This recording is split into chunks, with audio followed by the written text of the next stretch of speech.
Welcome students. Gyandoot 2.0 की online कक्षाओं में आपका स्वागत है। ये कक्षाएं लोक प्रशासन विषय की है और आज हम जिस विषय पर बातचीत करेंगे वो एक विचारक है जिनका नाम है लूथर गुलिक।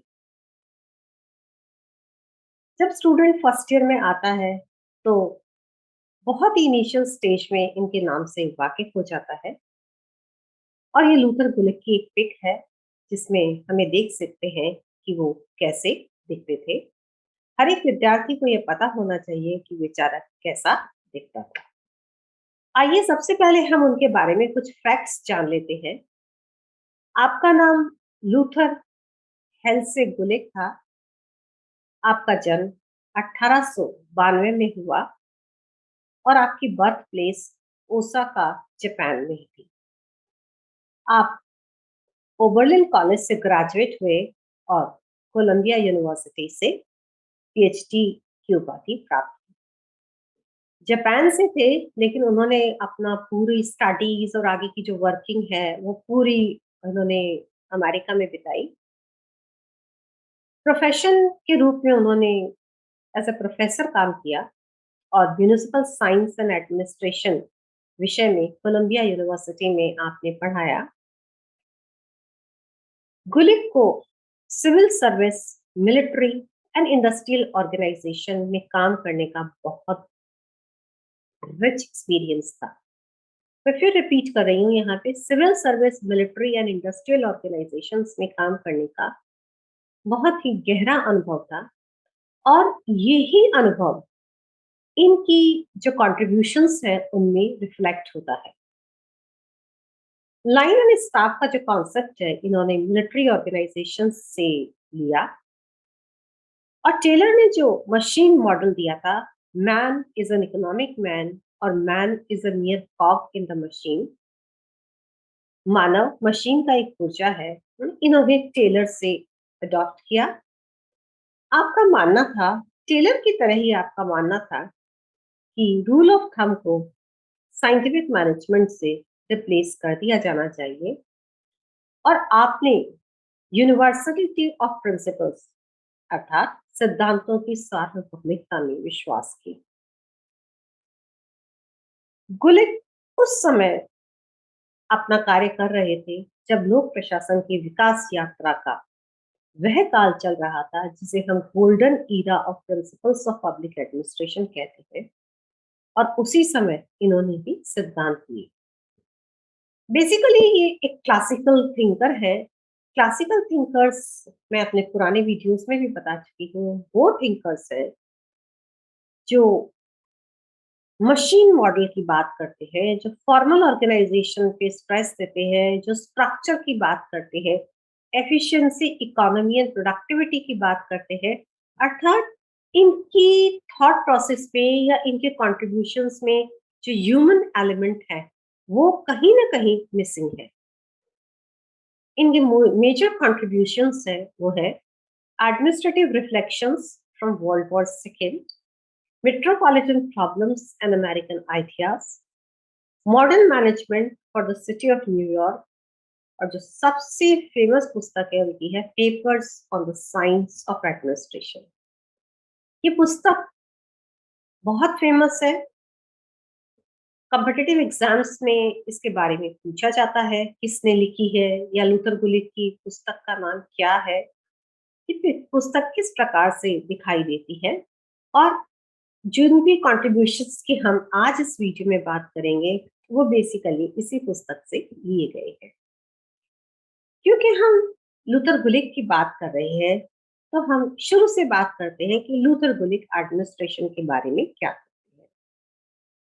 लूथर गुलिक का मानना था कि एडमिनिस्ट्रेशन का संबंध कार्यों को करवाने से है, कार्यों को करवाने से है ताकि जो निश्चित उद्देश्य है संगठन में, जो हमने उद्देश्य निर्धारित किए हैं उनकी प्राप्ति हो सके। गेटिंग द वर्क डन, और गेटिंग द वर्क डन किसका काम है? मैनेजमेंट का काम है, एग्जीक्यूटिव का काम है या ऑर्गेनाइजेशनल हायरार्की में जो ऊपर के लेवल्स है उनका यह काम है। पब्लिक एडमिनिस्ट्रेशन के बारे में आपका मानना था कि public administration science of administration का वो भाग है जिसका संबंध सरकार से है, और सरकार में भी बेसिकली एग्जीक्यूटिव ब्रांच से है, कार्यपालिका शाखा से है। थोड़ा सा ब्रॉडर व्यू रखते हुए ये कहते हैं कि ऐसा नहीं है कि हमें सिर्फ एग्जीक्यूटिव ब्रांच की बात करनी है, परंतु यदि लेजिस्लेटिव और जुडिशियल ब्रांचेस में कुछ प्रॉब्लम्स आती है तो वो भी हम पब्लिक एडमिनिस्ट्रेशन के अंतर्गत स्टडी करते हैं। तो बेसिकली यहाँ दो चीज हम कंक्लूड कर सकते हैं कि एक तो इनका जो व्यू था वो मैनेजरियल व्यू था कि पब्लिक एडमिनिस्ट्रेशन का संबंध गेटिंग द वर्क डन से है, और पब्लिक एडमिनिस्ट्रेशन को इन्होंने एग्जीक्यूटिव ब्रांच से संबंधित माना। क्योंकि ये क्लासिकल थिंकर है और इसी दृष्टिकोण से इन्होंने अपने विषय को रिच करने के लिए कुछ सिद्धांत प्रतिपादित किए, और 10 सिद्धांत इनके यहाँ पे मैंने लिस्ट किए हैं। Division of work, basis of departmental organizations, coordination through hierarchy, deliberate coordination, coordination through committees, decentralization, staff in line, unity of command, delegation, और last, span of control. जब हम इस सिद्धांतों को रीड करते हैं तो हमें अपने आप ऑटोमेटिकली ऐसा लगने लगता है कि हम बहुत ही ट्रेडिशनल क्लासिकल जो प्रिंसिपल्स है पब्लिक एडमिनिस्ट्रेशन उनकी बात करते हैं।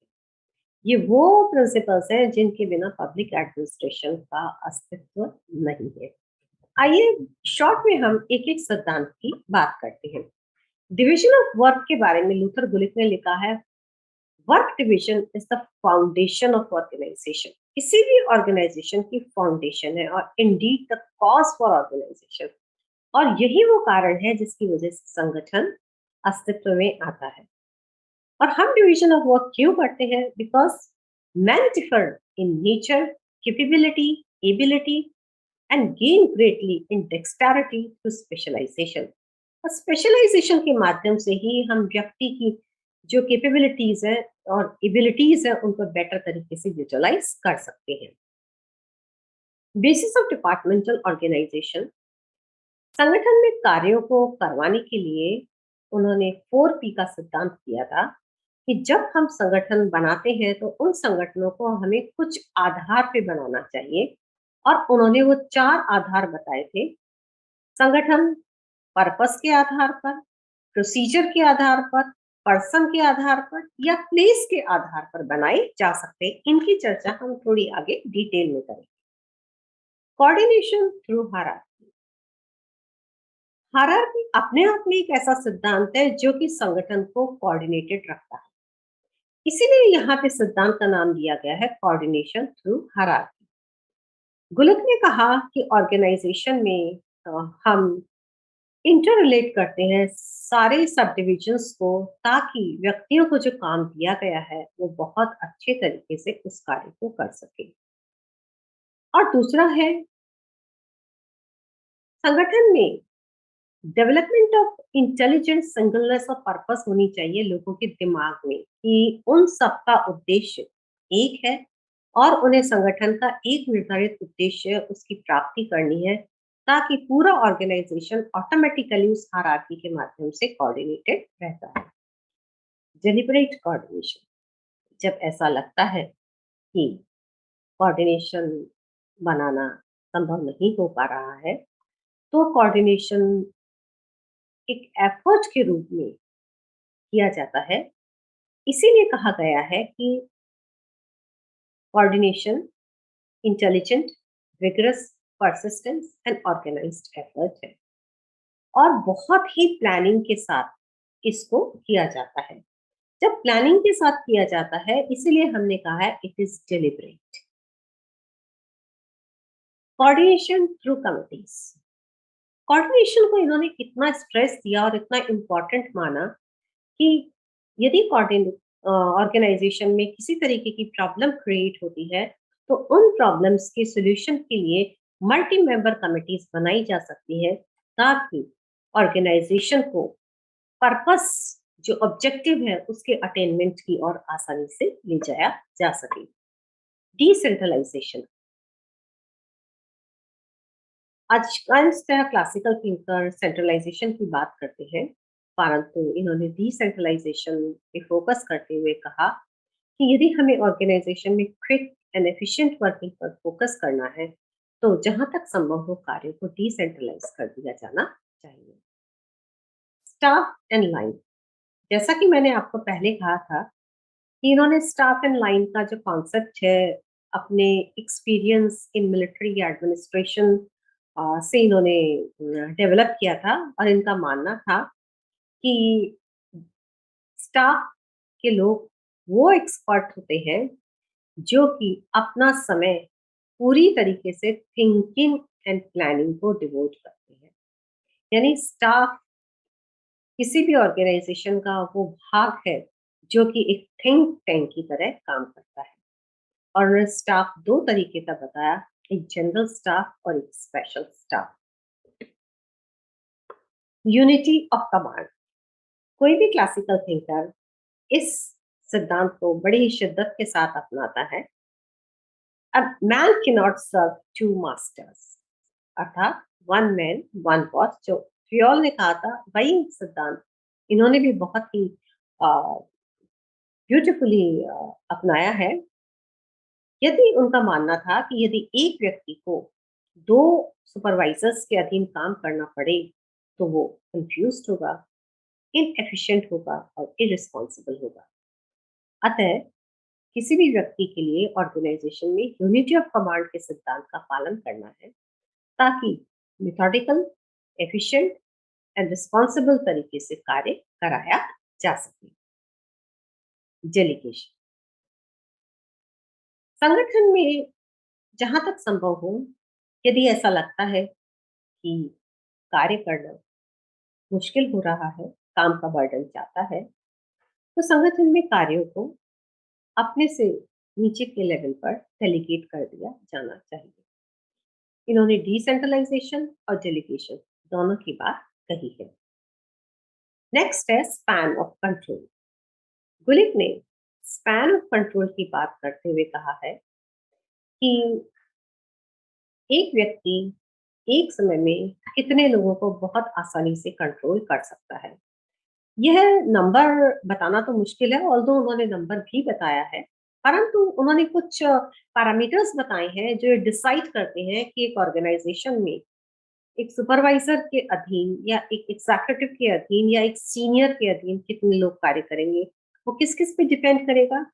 नेचर ऑफ वर्क, यदि रूटीन वर्क है बट नेचुरली उसका स्पैन ऑफ कंट्रोल ज्यादा होगा। कैपेबिलिटी ऑफ एग्जीक्यूटिव, यदि एग्जीक्यूटिव है, उसकी पर्सनालिटी, उसकी डिसीजन मेकिंग पावर, उसकी लीडरशिप, उसका टाइम मैनेजमेंट बहुत ही हाई ऑर्डर का है, तो डेफिनेटली वो बहुत ज्यादा लोगों को कंट्रोल कर सकता है। नंबर ऑफ इमीडिएट सबॉर्डिनेट्स, यदि सबॉर्डिनेट्स ज्यादा है और उन सबॉर्डिनेट्स की जो रिक्वायर्ड स्किल्स है वो अलग अलग तरीके की है या उन्हें अलग अलग तरीके का काम दिया गया है, तो डिपेंड करेगा कि स्पैन ऑफ कंट्रोल कितना होगा। दूसरा है stability. Stability means the organization कितने लंबे समय से उस फील्ड में काम कर रही है। यदि ऑर्गेनाइजेशन स्टैब्लिश्ड है या एम्प्लॉयज बहुत लंबे समय से उसमें काम कर रहे हैं, तो स्पैन ऑफ कंट्रोल ऑटोमेटिकली ज्यादा होगा। और लास्ट वो बताते हैं ज्योग्राफिकल प्रॉक्सिमिटी। जो यूनिट्स है जिसमें लोग काम कर रहे हैं, यदि वो ज्योग्राफिकली बहुत दूर दूर है, यानी बहुत दूर दूर डिस्ट्रीब्यूटेड है, तो डेफिनेटली स्पैन ऑफ कंट्रोल कम होगा।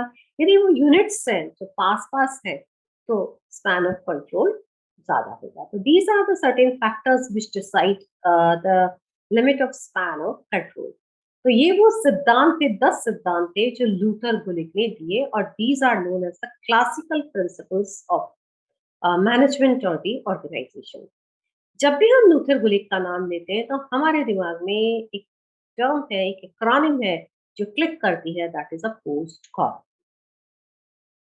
लूथर गुलिक का संबंध पोस्ट कॉर्प से है, और पोस्ट कॉर्प का नाम लेते ही इमिडिएटली हमारे दिमाग में लूथर गुलिक आता है। आइए देखते हैं कि ये पोस्टकॉर्प क्या है। पोस्टकॉर्प well designed to call attention to the various functional elements of work of a chief executive. एक चीफ एग्जीक्यूटिव कौन से फंक्शन है, कौन से कार्य है जो ऑर्गेनाइजेशन में करता है, उनको इस एक्रोनिम में क्लब किया गया है। साथ ही साथ लूथर गुलिक ने लोक प्रशासन का जो स्कोप है वो पोस्ट कॉर्प के माध्यम से समझाया है। P stands for planning. हम लूथर गुलिक के ही वर्ड्स को कोट करते हुए यहाँ बात करेंगे। प्लानिंग के बारे में लूथर गुलिक कहते हैं कि working out in broad outlines the things that need to be done, the methods for doing them to accomplish the purpose set for the enterprise. यानी हमें ब्रॉड आउटलाइंस में डिसाइड करना है कि हमें क्या करना है, उस कार्य को करने के लिए हमें कौन कौन से मेथड्स अडॉप्ट करने हैं। अर्थात कोई भी ऑर्गेनाइजेशन बिना प्लान के एक राइट डायरेक्शन में मूव नहीं कर सकती है, और प्लान किसी भी ऑर्गेनाइजेशन की परफॉर्मेंस के लिए एसेंशियल है। यदि अन्य शब्दों में कहें तो प्लान और the planning is a net track the future. किसी भी ऑर्गेनाइजेशन की फ्यूचर को यदि आपको ट्रैक करना है तो आपको प्लानिंग अच्छे तरीके से करनी होगी। O for organizing. The establishment of formal structure of authority through which work is subdivided, arranged, defined and coordinated for defined objective. बहुत ही स्ट्रांगली इन्होंने ये बात कही है कि किसी भी फॉर्मल स्ट्रक्चर में हम कार्य को अरेंज करते हैं, डिफाइन करते हैं, कोऑर्डिनेट करते हैं, ताकि ऑब्जेक्टिव्स को, जो डिफाइंड ऑब्जेक्टिव्स हैं, जो ऑब्जेक्टिव हमने सेट किए हैं, उन ऑब्जेक्टिव्स को बहुत ही अच्छे तरीके से अचीव किया जा सके। आगे इसी बात को बढ़ाते हुए वो कहते हैं dividing a whole work into different administrative divisions और यूनिट्स थ्रू अथॉरिटी। अर्थात डिफरेंट डिफरेंट डिविजन्स बना दिए जाते हैं, उन डिविजन्स को कार्य करने की अथॉरिटी दे दी जाती है। नेक्स्ट है staffing. Here the letter S stands for staffing. Staffing का मतलब है the whole personnel function of bringing in and training the staff and maintaining favorable conditions of work. Wonderful, बहुत अच्छी उन्होंने बात कही है कि पर्सोनल एडमिनिस्ट्रेशन से रिलेटेड जो सारे काम है, अर्थात जब हमने किसी भी ऑर्गेनाइजेशन को क्रिएट किया है तो उस ऑर्गेनाइजेशन में हमें किस तरह के पर्सोनल रिक्वायर होंगे, अर्थात उनका रिक्रूटमेंट कैसे किया जाएगा, रिक्रूटमेंट के बाद उनकी ट्रेनिंग कैसे होगी, उनका प्रमोशन कैसे होगा, उनकी सैलरी क्या होगी, उनकी कंडीशंस ऑफ सर्विस क्या होगी, डिसिप्लिनरी एक्शन क्या होगा, उनके रिटायरमेंट और पेंशन बेनिफिट्स क्या होंगे। तो स्टाफिंग के अंतर्गत इन्होंने ये बात करी है। डी क्या स्टैंड्स फॉर डायरेक्टिव। किसी भी संगठन में जब हमें कार्य करवाना है तो डायरेक्शंस दिए जाते हैं। The continuous task of making decisions and embodying them in specific and general orders and instructions, and serving as the leader of the enterprise. यानी डिसीजंस लेना और उन डिसीजंस को ऑर्डर और इंस्ट्रक्शन के रूप में देना। जब हम डायरेक्शंस देते हैं तो हम सबऑर्डिनेट्स को इसके लिए बाउंड कर देते हैं कि उन्हें कार्य किस प्रकार से करना है। Because subordinates they are fail to work without the proper instructions of the chief executive of the organization. In coordination, CO stands for coordination. All important duty of interrelating the various parts of the work. यानी coordination में हमने interrelate किया है। किसको interrelate किया है organisation में? Organisation में दो तरह की इंटर रिलेशनशिप्स हमें करनी है। पहला अमंग द ह्यूमन बींग्स, जो हमारे ह्यूमन रिसोर्सेज है ऑर्गेनाइजेशन में जो काम कर रहे हैं उनके बीच में हमें कोऑर्डिनेशन स्टैब्लिश करना है। दूसरा जो यूनिट्स है, there are different units in the organization, तो उन डिफरेंट यूनिट्स के बीच में भी कोऑर्डिनेशन होना चाहिए।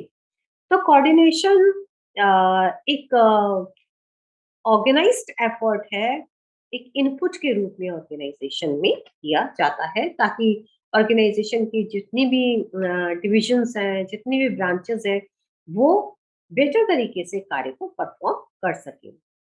The reporting, R stands for reporting.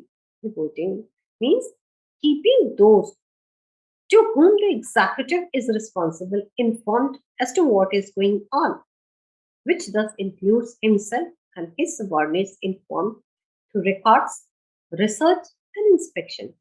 यहाँ हम लूथर गुलिक की बात को ही कोट कर रहे हैं, अर्थात जो व्यक्ति आपका सीनियर है, उसको आपको टाइम टू टाइम रिपोर्ट देनी है। वो रिपोर्ट वीकली हो सकती है, वो फोर्टनाइटली हो सकती है, वो मंथली हो सकती है, और sometimes it is daily, because banking sector में आपको अपनी डेली रिपोर्ट देके जानी ही होती है। रिपोर्टिंग से आप अकाउंटेबल रहते हो, इन्फॉर्म रहते हो, और ऑर्गेनाइजेशन की परफॉर्मेंस को हम बहुत इजीली इवैल्यूएट कर सकते हैं। और यदि हमें उसकी बेटर परफॉर्मेंस के लिए कोई प्लान लाना है, कुछ रिफॉर्म्स करने हैं, तो वो हम इजीली कर सकते हैं। And the last is budgeting. B letter stands for budgeting. Budgeting means all that goes with budgeting in the form of fiscal planning, accounting and control. किसी भी ऑर्गेनाइजेशन में इनकम और एक्सपेंडिचर के बीच की जो रिलेशनशिप है, that is known as budgeting. अर्थात आपको कितना रेवेन्यू आप कलेक्ट करोगे, कितनी आपकी इनकम होगी और आप कितना खर्च करोगे। तो ये दो तरीके से हम पोस्ट को देख देख सकते हैं। कई जगह इसे मैनेजमेंट में कहा गया, these are the functions which executives perform. Public administration में हम पोस्ट कॉल को लोक प्रशासन के स्कोप के रूप में देखते हैं। अगर हम पोस्ट कॉर्प को थोड़ा सा एनालिटिकली देखें, तो हमें ऐसा लगता है कि लूथर गुलिक ने यहाँ पे लोक प्रशासन की नेचर को एक मैनेजरियल व्यू से देखा है, that is getting the work done. Post Corp वो फंक्शंस हैं जो कि मैनेजमेंट परफॉर्म करता है, और अन्य शब्दों में मैं कहूँ तो ये पिरामिड में ऊपर के लेवल्स पर परफॉर्म किया जाता है। ऐसा नहीं है कि पोस्ट कॉर्प को क्रिटिसाइज नहीं किया गया है। स्वयं लूथर गुलिक ने भी कहा था कि मैंने ये जो फॉर्मूला जो दिया है लोक प्रशासन के स्कोप के लिए, वो आने वाले टाइम में सक्सेसफुल होगा या नहीं होगा, मैं इसके बारे में कुछ नहीं कह सकता। लेविस मरियम ने कहा था कि public administration as an instrument is an instrument with two blades, like a pair of scissors. One blade may be the knowledge of the field covered by postcorp, and other blade is the knowledge of the subject matter. यानी पोस्टकॉर्प जो techniques है, वो techniques की बात की गई है, लेकिन इसमें सब्जेक्ट मैटर की बात नहीं कही है। और उनका मानना था कि किसी भी टूल को इफेक्टिव बनाने के लिए दोनों ब्लेड्स स्ट्रॉन्ग होनी जरूरी है। तो लेविस मेरियम ने इस पोस्टकॉप को इसलिए क्रिटिसाइज किया कि it has the techniques but it fails to give the subject matter in which the field in which it has to be applied. और हर्बर्ट साइमन ने भी कहा था कि public administration has two important aspect, namely deciding and doing things. The first provides the basis for the second. अगला जो इनका contribution है वो है 4P, the theory of departmentalisation, जो कि मैंने इनके जो क्लासिकल प्रिंसिपल्स हैं उसमें भी इनकी चर्चा करी है। लूथर गुलिक ने जो 4P का सिद्धांत दिया है, उसके बारे में इन्होंने कहा कि science of administration is possible if certain principles are evolved basing on the practical experience of administrators. But the notable feature of the theories constructed by these two authors, that is Luther Gulick and Ulrich, is that they overemphasize the structure and process of organization, giving least importance to the human beings working in it. परंतु फिर भी human beings पे इन्होंने थोड़ा कम stress किया है, परंतु फिर भी इन्होंने ऑर्गेनाइजेशन को किस बेसिस पे बनाया जाए उसके लिए 4P का प्रिंसिपल दिया। पहला है पर्पस, अर्थात ऑर्गेनाइजेशन को हमें क्रिएट करना है तो पहले हमें यदि पर्पस इंपॉर्टेंट है तो that organization is created keeping in mind the purpose of the organization, that is for example the welfare department, the sanitation department, यहाँ पे the purpose is the welfare. Process और स्किल, यदि engineering से related department है, यदि accounting से related department है, यदि कंप्यूटर से रिलेटेड डिपार्टमेंट है, तो वो department will be on the basis, उनका जो बेसिस ऑफ फॉर्मेशन का वो होगा प्रोसेस और skill. For example, O&M division of the Department of Administrative Reforms in Government of India is the example of this field. Then persons or the clientele, यदि किसी organisation को इसलिए create किया जाता है क्योंकि वो डिपार्टमेंट क्लाइंट ओरिएंटेड है, for example women welfare, child welfare, handicap welfare, तो उस डिपार्टमेंट के जो क्रिएशन का बेसिस होगा वो पर्सन या क्लाइंटल होगा। एंड लास्टली प्लेस और टेरिटरी, कुछ डिपार्टमेंट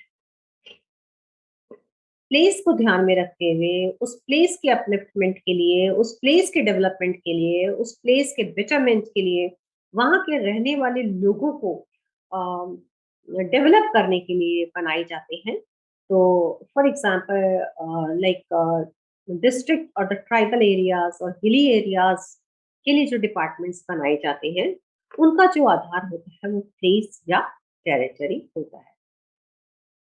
अब तक हमने 3 चीजें एम्फसाइज करी हैं: classical principles by Luther Gulick, POSDCORB by Luther Gulick, the principle of 4P by Luther Gulick, and one very important dimension of his contribution is the time and public administration.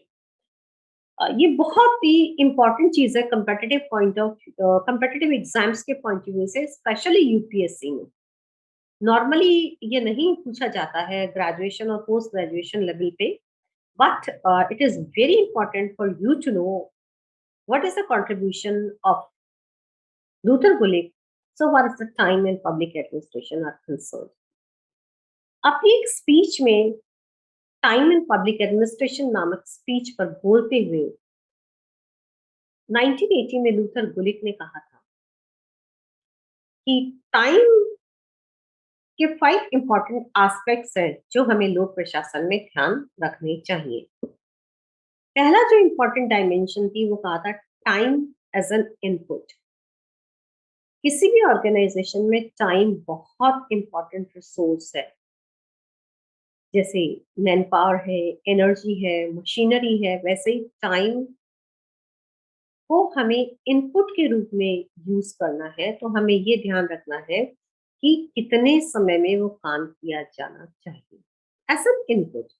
दूसरा है time as an output, अर्थात हमने निर्धारित किया था कि particular activity या particular goal हमारा इस समय में इतने टाइम में से फॉर 1 ईयर अचीव होना चाहिए, तो क्या आउटपुट वही रहा, अर्थात टाइम एज एन आउटपुट।